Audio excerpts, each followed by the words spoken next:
The other issue I want to raise is to say that I'm a councillor in the city of Manningham in Melbourne. We host the magnificent Doncaster Westfield, which was your first move outside of Sydney. The jewel in the crown in Manningham, Melbourne's best shopping centre, and we absolutely love it. There's a couple of small issues though. Recently you've proposed a 10-storey apartment tower at the back of Westfield. Our officers rejected it. 140 people complained. It was unanimously rejected by the councillors 9-zip, and then you just ploughed on with the state government and VCAT, and we're feeling a little bit railroaded as a community that you've pushed into residential development, which we don't normally do, and you've really upset the community in doing this. The other issue I want to ask you about is paid parking. I noticed one of the councils in Adelaide recently rejected your application for paid parking. We certainly at Doncaster would prefer that parking wasn't paid, it was free, people can get in and out faster. Why are we pushing so hard with paid parking? Is it really such an important part of the business? I would have thought it was pretty marginal, and I know certainly we'd love you even more in Manningham if you competed with Chadstone, your biggest rival, which offers 10,000 free car parks, and you went back to a free parking model, which did serve you so well for the first 44 years or thereabouts in Doncaster. So congratulations again, and I look forward to hearing your responses to these issues. Okay. Well, why don't I start with the last one about, I think the last one was parking. The one before the last was about the residential building. Why do we charge for parking? Because we believe that this service is to be paid for. And some centres don't charge, and some centres do. And we don't copy necessarily other people. I think we lead the way. I believe it's a legitimate charge. As I said, we provide a facility, and those people who come by bus or train don't have to pay. And those people who come by car, they pay road tax, they pay all kinds of taxes on the way. And I think it's appropriate that for that service, we will pay. I think I understand that Stephen wants also to speak on that subject.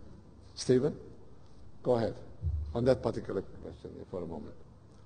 There's a few points you've made there with regards to Doncaster and paid parking, and to elaborate on the chairman.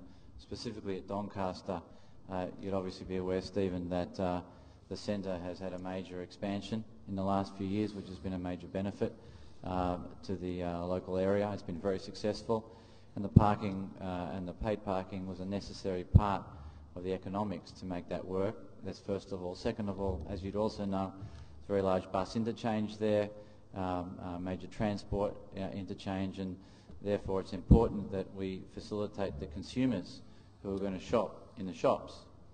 Actually, the parking is freed up for them, and not for people to spend all day and use the bus and go somewhere else and take up car spots. So that's another important part of it. And secondly, and thirdly, you'd also be aware that the level of customer service and security in the car park is elevated enormously from where it used to be in terms of car park management systems, and all of those ultimately come at a cost, and they need to be serviced. All of us would obviously prefer to have free parking, but in a sense it's a luxury that can't be afforded if you want all these other services, and these other services have been overwhelmingly embraced by the community, and that shopping centre now does over $700 million of sales and is one of our most successful centres, not only in Melbourne but in Australia. With regards to the approval for the residential tower you're referring to, it's not uncommon in the process of getting an approval that certain members of the community object to it.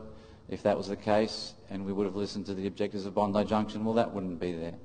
And if we would have listened to the objectives of Sydney City, well, that wouldn't be there. It's a very common process and of the approval process that you have objectives and you have people who want to do things, and then you go through the proper process. And in this case, we fully went through the proper process, and the end result is that there's an approval in this case for a residential development, that will add value to the area. Some may agree, some may not agree. We believe that, and we also believe that it will add value to the ultimate shopping centre. So they're the two specific responses to your questions on Doncaster. Thank you, Stephen. There's not much more I can add to that. Stephen has answered it very, very comprehensively. And generally, our obligation is to create wealth for our shareholders in a proper way, and we are doing that, I think, all the time. Sometimes we slip a little and then we correct ourselves.